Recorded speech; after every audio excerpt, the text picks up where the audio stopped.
गैरसैंण में आज सीएम पुष्कर सिंह धामी ने 1,11,703 करोड़ का बजट पेश किया। यह बजट बीते साल की तुलना में 10% से ज्यादा है। बजट का मुख्य बिंदु संतुलन पर आधारित रहा, जिसमें समावेशी विकास, आत्मनिर्भर, नई सोच, तीव्र विकास, उन्नत गांव एवं शहर और सहभागिता, लोक सहभागिता, आर्थिक शक्ति, न्यायपूर्ण व्यवस्था शामिल है। बजट में कई नई योजनाओं की घोषणा हुई। अगले साल होने वाले कुंभ के लिए 1027 करोड़ का बजट रखा। विकसित भारत रोजगार गारंटी के लिए 750 करोड़ का प्रावधान हुआ। जंगली जानवरों के आतंक पर सरकार ने ध्यान रखा है। बजट में रेस्क्यू सेंटर्स के लिए 29 करोड़ रखे गए हैं। वहीं 19 करोड़ माफ कीजिएगा, हरियाणा सरकार की तर्ज पर इस बार देवभूमि परिवार योजना शुरू करेगी। इसके तहत हर परिवार का एक डेटाबेस का निर्माण होगा। बजट में इसके लिए 10 करोड़ का प्रावधान हुआ। सीमांत गांवों के विकास पर भी सरकार का जोर है। वाइब्रेंट विलेज योजना के तहत 51 सीमांत गांवों के विकास के लिए बजट में 40 करोड़ का प्रावधान है।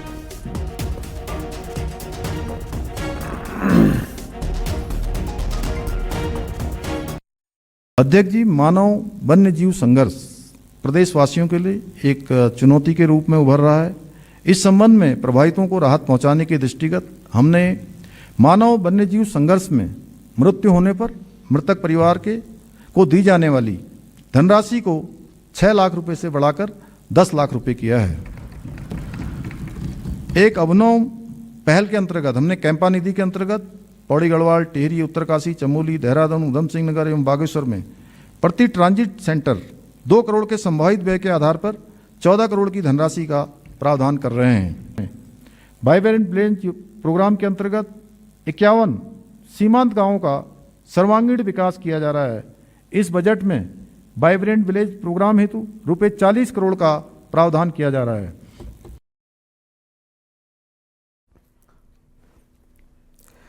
वहीं बजट पेश करने के बाद सीएम पुष्कर सिंह धामी ने न्यूज 18 के साथ खास बातचीत की और कहा कि बजट में युवा, किसानों पर विशेष ध्यान दिया गया। प्रदेश का विकास ही बजट का मकसद है और सीएम ने कहा कि महिला और गरीबों पर भी बजट का फोकस किया गया है। मुख्यमंत्री पुष्कर सिंह धामी ने आज वित्तीय वर्ष 2026-27 के लिए 1,11,000 करोड़ का बजट पेश किया, जो पिछले बजट से करीब 10% अधिक था। सर, इस बजट का जो आपने आधार दिया, संतुलन, एक बेहतरीन मॉडल आपने पेश किया, क्या कुछ मायने हैं सर? देखिए, संतुलन का यह है कि सभी क्षेत्र इसमें विकास के क्रम में सभी एक समान आगे बढ़ें और समावेशी विकास हो राज्य का, हर वर्ग इससे लाभान्वित हो, हर वर्ग को फायदा हो। विशेषकर युवा, किसान, महिला, नारी शक्ति, गरीब, अन्नदाता, समाज का वंचित वर्ग, ये सब आगे आए, उसका विशेष प्रावधान इस बजट में किया गया है। और नवाचारों के लिए भी इस बजट में प्रावधान किया गया है। सीमांत क्षेत्रों के विकास के लिए भी किया गया है। हर एक वर्ग, चाहे मेडिकल का क्षेत्र हो, स्वास्थ्य का क्षेत्र, स्वास्थ्य हो, सड़क, परिवहन। इसमें सर हम देखते हैं कि जेंडर बजट में भी आपने पिछले साल की अपेक्षा बढ़ोतरी की है और इसके साथ साथ बहुत छोटी छोटी चीज़ों के भी ध्यान रखा गया है कि तार बाड़ के लिए और जंगली जानवरों के रेस्क्यू सेंटर के लिए क्या कुछ है सर? देखिए, सबसे बड़ी बात है कि महिला शक्ति का बहुत बड़ा योगदान हमारे राज्य के अंदर राज्य की अर्थव्यवस्था को चलाने में भी है, राज्य को चलाने में भी, इसलिए हमने उसमें एक बड़ी बढ़ोतरी की है। इसके अतिरिक्त जो आज बड़ी चुनौती हमारे सामने है, किसानों के सामने है, जंगली जानवरों से, आवारा पशुओं से, उसके लिए घेरबाड़ के मद में भी जो है इस बार बजट का प्रावधान किया गया है, जिससे कि किसान ठीक प्रकार से अपनी खेती कर पाएँ, अपनी सुरक्षा कर पाएँ अपनी फसल की, उसका प्रावधान है। क्योंकि हमारा अन्नदाता भारत का, विकसित भारत के संकल्प को पूरा करने का और एक तरह से पूरा केंद्र आने वाले समय में खाद्यान्न का भारत बनने वाला है।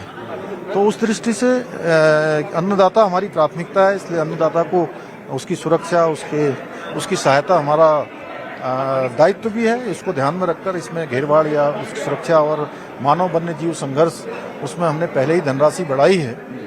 पहले 4 लाख की धनराशि होती थी, इसको 10 लाख किया है।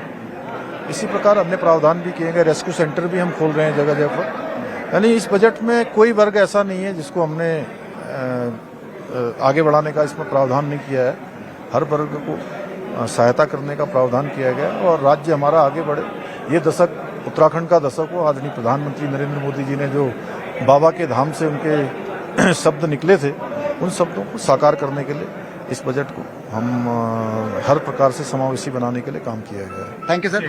तो मुख्यमंत्री पुष्कर सिंह धामी ने साफ किया है कि जो बजट है एक समावेशी बजट सरकार ने पेश किया है। इसके साथ साथ बजट में चाहे महिला हो, चाहे किसान हो, चाहे युवा हो, सभी वर्गों का पूरा ध्यान रखा गया है। ये कहना है मुख्यमंत्री पुष्कर सिंह धामी का। कैमरा पर्सन दीपक राणा के साथ सुनील नौपरबात, न्यूज़ 18 गैरसैंण। और इधर बजट पेश होने के बाद प्रदेश भर की राजनीति में इसे लेकर प्रतिक्रियाओं का दौर शुरू हुआ। बीजेपी ने इस बजट को प्रदेश के विकास के लिए महत्वपूर्ण बताया तो कांग्रेस ने बजट पर सवाल खड़े किए। कांग्रेस का कहना है कि बजट भले ही आकार में बड़ा दिखाई दे रहा हो, लेकिन इसमें महंगाई, वन्यजीव, मानव संघर्ष, रोजगार समेत प्रदेश की अन्य गंभीर समस्याओं के समाधान के लिए कोई ठोस प्रावधान नहीं किए गए।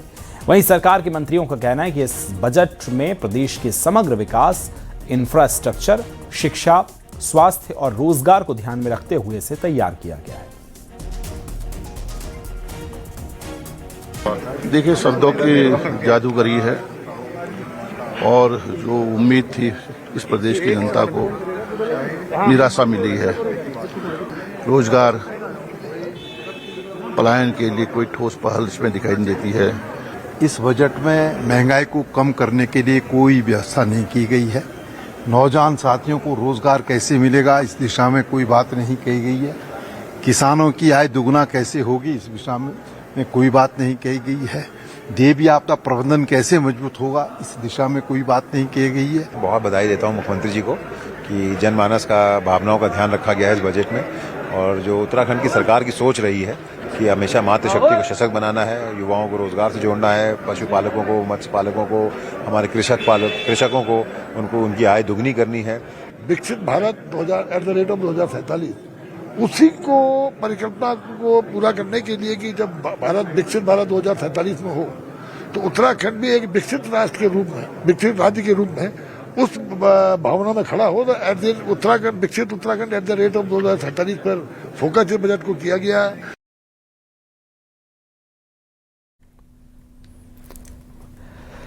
सोमवार को उत्तराखंड सरकार का बजट पेश हुआ। वहीं मंगलवार से सदन में चर्चा होगी। स्पीकर रितु खंडूरी ने बताया कि करीब 38 विधायकों ने 600 सवाल लगाए हैं जिस पर चर्चा होनी है। स्पीकर ने सभी विधायकों से अपील की कि वो सदन में शांतिपूर्ण तरीके से अपने सवाल रखें ताकि जनता जिन मुद्दों के जवाब जानना चाहती है उन्हें स्पष्ट रूप से जवाब दिया जा सके।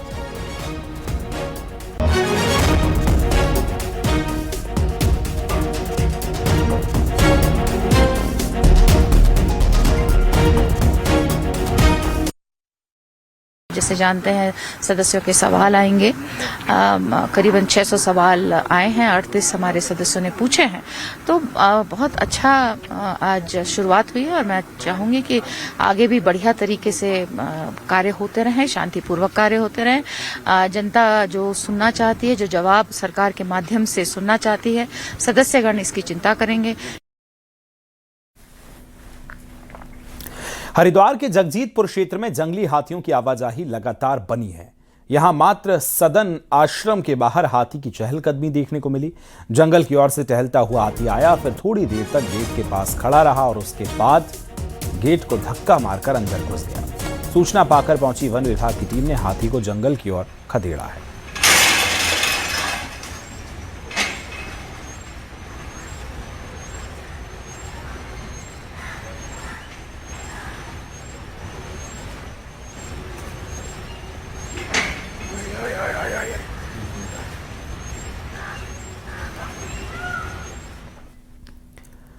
नैनीताल जिले के रामगढ़ इलाके में इन दिनों गुलदार का आतंक देखने को मिल रहा है। रविवार देर रात गुलदार ने झूतिया गांव में कई गायों को मार गिराया।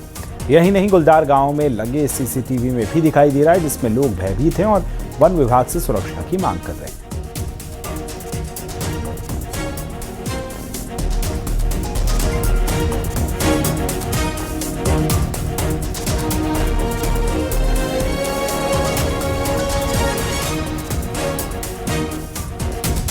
इलाके में गश्त बढ़ाने की मांग की गई है। 2 तस्वीरें आप देख रहे हैं। सीसीटीवी तस्वीर में कैद हुआ है तेंदुआ और उसके बाद इलाके में डर का माहौल है, लिहाजा सुरक्षा को लेकर भी मांग की गई है।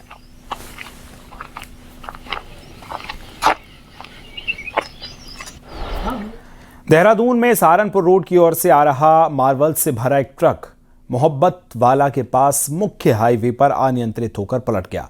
डिवाइडर के पास पलटे इस ट्रक में टायर का फटना वजह बताई गई है। हालांकि गनीमत रही कि हादसे में कोई जनहानि नहीं हुई, लेकिन लोगों को काफी देर तक जाम का सामना करना पड़ा।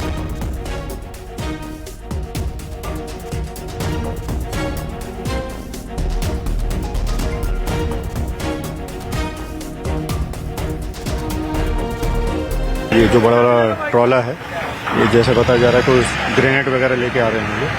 तो जब यहाँ पहुंचे होंगे तो संभवतः जो अभी पता चला प्रथम जैसे कि इनका टायर वगैरह फट गया था। टायर फटने की वजह से डिसबैलेंस हो गए और ये डिवाइडर के ऊपर चढ़ के ये पलट गए थे। तो इसमें अभी किसी कोई जान या माल का ऐसा कोई नुकसान नहीं हुआ है। जो ड्राइवर हैं वो घायल, उनको अस्पताल भेज दिया गया है।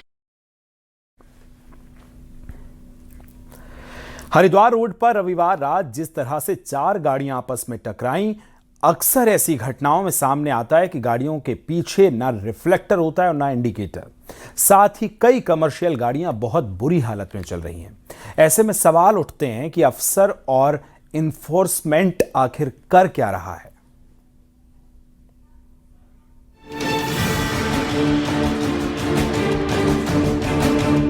ट्रैक्टर ट्रॉली में छोटे गैस सिलेंडर से लेकर चरपाई तक बिछाई गई है। एक जगह से दूसरी जगह ये लोग काम के सिलसिले में इन गाड़ियों में घूमते रहते हैं। यही हाल इन मोटरसाइकिल का है, जिनको जुगाड़ की तरह चलाया जा रहा है। कोई सामान से लदा है तो कोई लोगों को भी इसी तरह ले जा रहा है। और ऐसा नहीं है कि ये गाड़ियां सिर्फ गलियों में चल रही हैं, बल्कि हाईवे से लेकर बाजारों में ये इसी तरह फर्राटा भर रही हैं। गाड़ी में खतरा नहीं है, तुम कैसे बैठे होती हो? ना उनको के साथ। हाँ। इसमें नंबर प्लेट है कुछ? जी। क्या है? ये लगाओ। कहाँ बनवाई है? हरियाणा से टच है, यूपी में ही बनवाई। बनवाई है। कितने साल से चला रहे हो उसे? 5-6 साल। वहीं जिन अधिकारियों के जिम्मे एनफोर्समेंट की जिम्मेदारी है, उनके पास रटे रटाए बहाने हैं कि समय समय पर चेकिंग करते हैं। लेकिन जब हमारे कैमरे में एक दिन में इतने लोग कैप्चर हो गए तो जिम्मेदारों को ये तस्वीरें क्यों नहीं दिखती, इसका जवाब किसी के पास नहीं। हम लोगों ने काफी सख्त एक्शन ले रखा है ऐसी गाड़ियों पे, खासकर ट्रैक्टर ट्रॉली जो सवारी को ढो रहे हैं या यात्री कई बार उसमें यात्रा करते हैं। कई बार जो तीर्थ यात्रा करने वाले लोग भी वो भी ट्रैक्टर ट्रॉली में बैठ जाते हैं, वो अलाउड नहीं है। हम लोगों ने एक सख्ती की है, तो आप देखेंगे आपको रोड पे ऐसे मामले बहुत कम दिखाई देंगे। जो भी अगर ओवरलोड गाड़ी अगर चल रही है तो ऑब्वियसली बात है, उसके विरुद्ध हम लोग कार्रवाई करेंगे।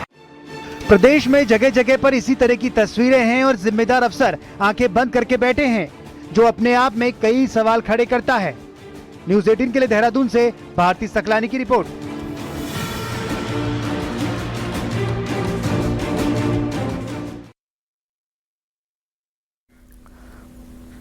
हल्द्वानी में एक बार फिर सड़कों को चौड़ा करने का काम शुरू हो चुका है। जहां अतिक्रमण है वहां जेसीबी के जरिए उसे तोड़ा जा रहा है। विशेषकर काला ढूंगी चौराहे से कठरिया जाने वाली रोड पर कई जगह इस तरह के पॉइंट्स हैं जिन्हें प्रशासन हटाने में जुटा है। साथ ही प्रशासन ने लोगों से अपील की कि जिन लोगों ने अतिक्रमण किया है वो खुद ही अतिक्रमण हटा लें।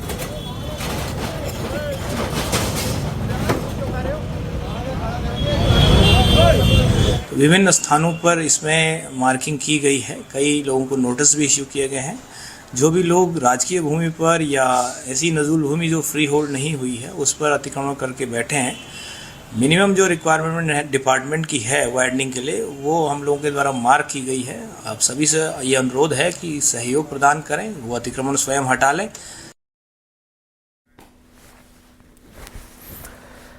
ऐसा नहीं है कि सिर्फ महिलाएं ही शोषण का शिकार हैं, कई पुरुष भी महिला शोषण के चलते न्याय के लिए भटक रहे हैं। देहरादून में महिला आयोग के कार्यक्रम के तहत एक पति अपनी पत्नी की शिकायत लेकर पहुंचा। मामला इतना दिलचस्प था कि दबी जुबान पर सब हंसने लग गए।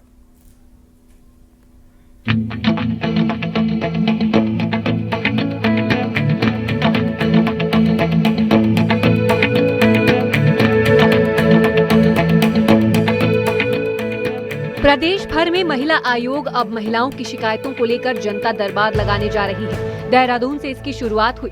तकरीबन 25 शिकायतें महिला आयोग के पास पहुंची, लेकिन देहरादून में एक ही खास मामला भी सामने आया। दरअसल कालसी में रहने वाले मंतू दास अपनी ग्राम प्रधान के साथ अपनी पत्नी की शिकायत लेकर महिला आयोग की जन सुनवाई में पहुंच गए। पीड़ित का आरोप है कि उसकी पत्नी 1 साल पहले अपने प्रेमी के साथ उसके 4 बच्चों को लेकर चली गई, लेकिन अब भी बीच बीच में अपने पति के पास आकर परेशान करती है।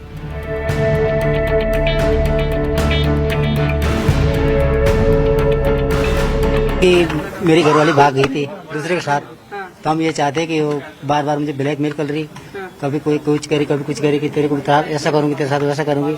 इसके बचत के लिए अपने यहाँ आए थे, थोड़ा हमें भी इसमें वो मिल जाए। शादी हुई थी हमारी 16 में। 16 तब से वो साथ रहे थी। बच्चे हैं आपके? हाँ बच्चे 4 बच्चे हैं। बच्चे भी उसी के पास बच्चे भी ले गई थी। वहीं जन सुनवाई के दौरान लैंड फ्रॉड के भी केस ज्यादा आए। कई महिलाएं तो लैंड फ्रॉड से परेशान होकर जन सुनवाई में आई। तो महिला आयोग का कहना है कि 13 मार्च तक जन सुनवाई राज्य के कई जगह चलेगी, जिसमें या तो समस्या का तुरंत निपटारा होगा या फिर संबंधित विभाग को शिकायत भेजकर समस्या के जल्द से जल्द निपटारे की कोशिश होगी।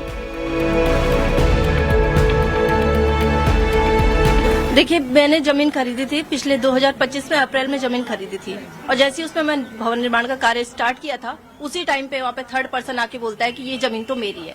अवैध कब्जा वो अपना बता रहा है उस जमीन पे, जो कि जमीन हमने पंजीकृत तरीके से उसकी रजिस्ट्री करा रखी है। सब कुछ है हमारे पास, मेरे पास रजिस्ट्री अभी मेरे बैग में पड़ी हुई है। तो निश्चित ही है कि आज 25 केस यहाँ पे सॉर्ट आउट हुए हैं। दूसरे हमारे अन्य जिलों में भी आज से ये कार्य शुरू हो गया है, और हमारी कोशिश है कि जो महिला हम तक नहीं पहुँच पा रही है, हम उनके द्वार जाएं, उनके जनपद में जाएं। वो अगर बहुत आर्थिक रूप से कमजोर है तो निश्चित ही हमारा प्रयास रहेगा कि हम उस जनपद में जाके उनकी समस्या का समाधान करने की कोशिश करें, वो हम तक पहुँचे। राज्य में कई ऐसी महिलाएं हैं जो सालों से न्याय के लिए भटक रही हैं। उन्हें इंसाफ नहीं मिल सका है। उम्मीद है कि इस जन सुनवाई से महिलाओं की समस्याओं का जल्द निपटारा होगा। न्यूज़ 18 के लिए देहरादून से भारती सकलानी उनियाल की रिपोर्ट।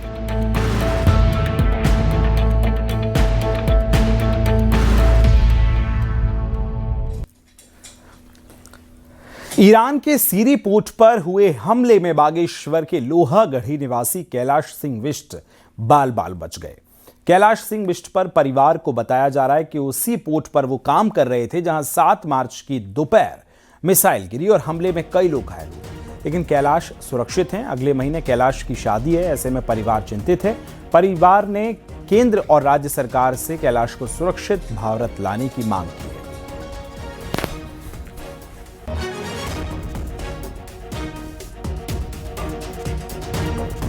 हम भी टेंशन में हैं कि भाई अभी तक घर, जो कि कॉन्ट्रैक्ट भी पूरा हो चुका है भाई का घर आने के लिए, तो अगले माह शादी भी है अप्रैल के महीने में भाई का। तो हम सरकार से चाहते हैं कि उसको रेस्क्यू करके उनको, जितने भी वो साथी हैं, उनको सकुशल घर पहुंचाने का काम करे।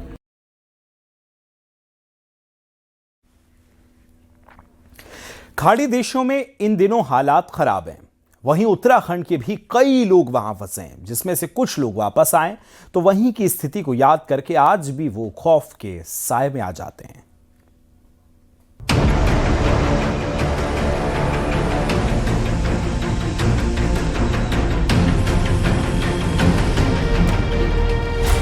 देहरादून के दर्शन सिंह रावत 24 से 28 फरवरी तक अपने बेटे और पत्नी के साथ दुबई घूमने गए थे, लेकिन उनका ये ट्रिप 7 मार्च को जाकर पूरा हुआ।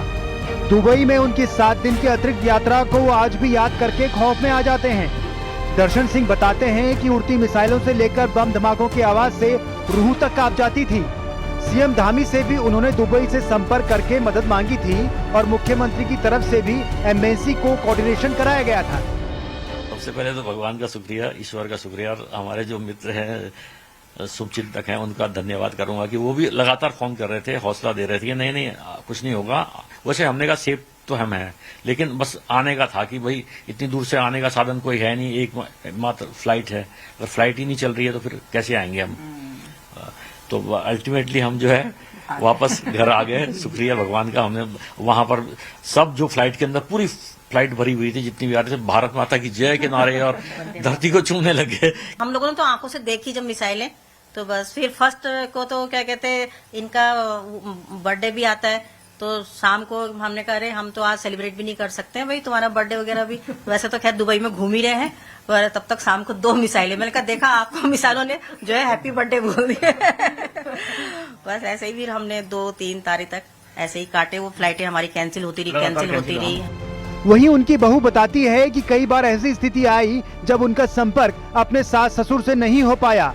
रातों की नींद से लेकर दिन का चैन अपनों की सलामती की दुआ में जाता था, क्योंकि सारी फ्लाइट कैंसिलेशन के मैसेजेस मेरे पास आ रहे थे और मेरे को ज्यादा डर लग रहा था। मैं इनको कांटेक्ट कर करके बता रही थी कि आपकी ये वाली फ्लाइट भी कैंसिल हो गई, ये वाली फ्लाइट भी कैंसिल हो गई, तो वो ज्यादा प्रॉब्लम हो रही है। नींद नहीं आ रही थी क्योंकि रात को मैसेजेस चेक कर रही थी मैं कि अब क्या अपडेट है दुबई में, अब क्या अपडेट है, पता नहीं चल रहा था। और जैसे ये लोग फोन नहीं उठा रहे थे तब थोड़ा ऑर्डर लग रहा था कि फोन क्यों नहीं उठा रहे। काम से लेकर पर्यटन के लिए कई लोग दुबई या खाड़ी देशों का रुख करते हैं, लेकिन अब जब वहां ऐसी परिस्थिति में फंसे तो स्वदेश ही सबसे सुरक्षित जगह वो मान रहे हैं। न्यूज़ 18 के लिए देहरादून से भारती सकलानी की रिपोर्ट।